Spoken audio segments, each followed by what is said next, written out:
hand in the air like a tower, and every man shouting power, power, power. With their right hand in the air like a tower, and every man shouting power, power, power.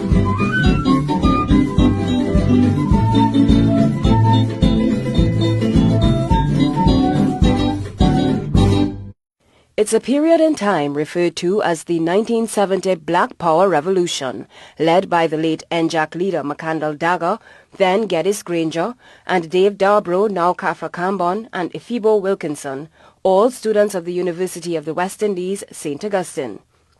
Mr. Cambon said the Black Power movement of the United States and the struggle for equal rights in Canada by students of the Sir George Williams University in Montreal ignited a passion in UWI students. Mr. Cambon, who was 23 years old at the time, said they closely monitored the developments abroad. A march on February 26, 1970, descended on the Cathedral of the Immaculate Conception, and the demonstrators invaded the sacred space. Mr. Cambon told TTT News, at the time, their demonstration was a peaceful one. I think maybe 2 statues might have been covered, the heads covered.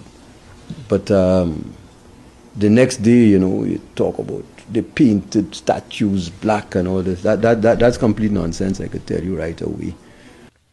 Mr. Cambon said another march took place on April 6th, in which fellow protester Basil Davis was shot and killed by a police officer in the vicinity of Woodford Square. His funeral was the largest ever in the country at the time.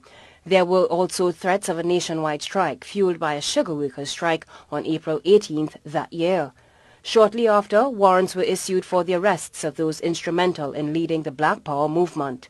Since everybody say, we're fighting this, we ain't taking this, so we ain't taking this line down, we're not dependent on the courts.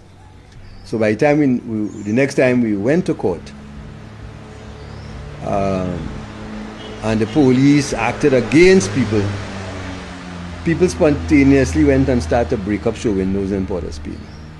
That was the beginning of breaking up of show windows. There were 56 days of marches and protests throughout the country. Mr. Cambon and others were arrested yet again and taken to the Coast Guard headquarters in Chaguaramas. A state of emergency had been declared. Without being told where they were being taken, the men were whisked away to the remote and desolate Nelson Island. Some of us did not stay very long.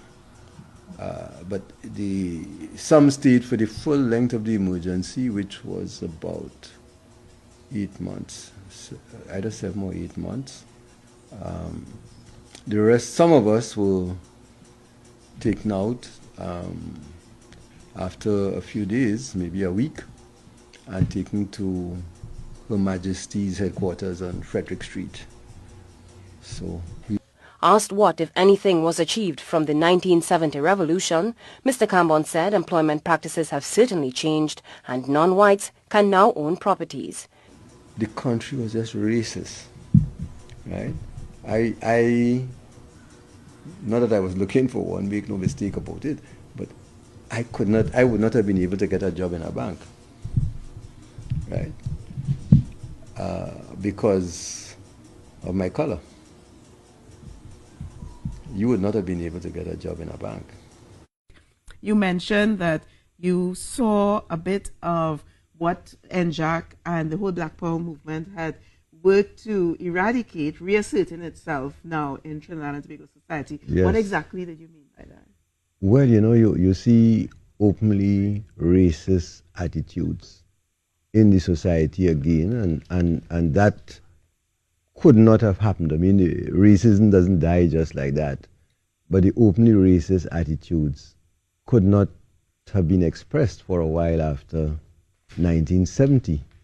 And it all had to do with a different consciousness in the population. So reshaping of consciousness is important.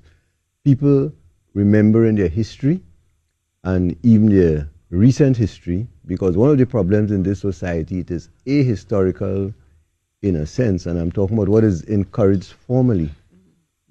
Up to now in the education system, people of African descent in particular are absolutely marginalized in terms of the content of what they learn, in terms of the positive content, not in terms of the negative content, in terms of the positive content. And you know, in the wake of 1970, students themselves at secondary school at the time waged strong campaigns for the inclusion of African and Indian history, because and a generation now needs to know that when we spoke about Black Power, we were not talking strictly about Africans. And I should mention this point because, you know, sometimes you take it for granted. The thing is that Black meant non-white. We were talking about non-white. Otherwise, we'd speak specifically about African power or something. It meant non-white. But now it has become so segmented, though, that you have African, in Afro-Trinidadian, Indo-Trinidadian. Yeah. You know, Asian Trinidad. And so, well, you see, nothing is wrong with people having, because the term Black was not meant to erase particular identities. Society is not going to develop on the basis of people not having pride in their ancestry. And so it wasn't meant to erase anyone's historical identity. In fact, it was meant to strengthen that, because we believe in a society based on people having self-knowledge and being united on the basis of respect for each other and respect and understanding of each other's cultures. That's the only basis on which you could have a sound development of society. Otherwise, somebody has to dominate somebody and try to force them to be like them.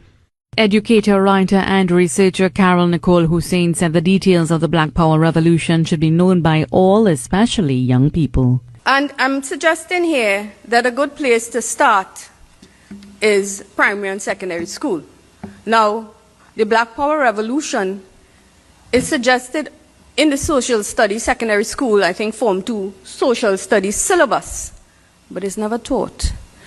And I want to believe the reason it isn't taught is because the teachers themselves are not comfortable with the topic because they don't know about it. She said information on the revolution is available at UWI's library for those wanting to learn more about it. The thesis is in the library, it's on display, I was told.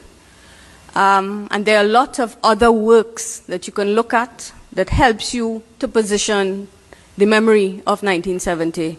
And if you have an interest, please make the time and find out the facts.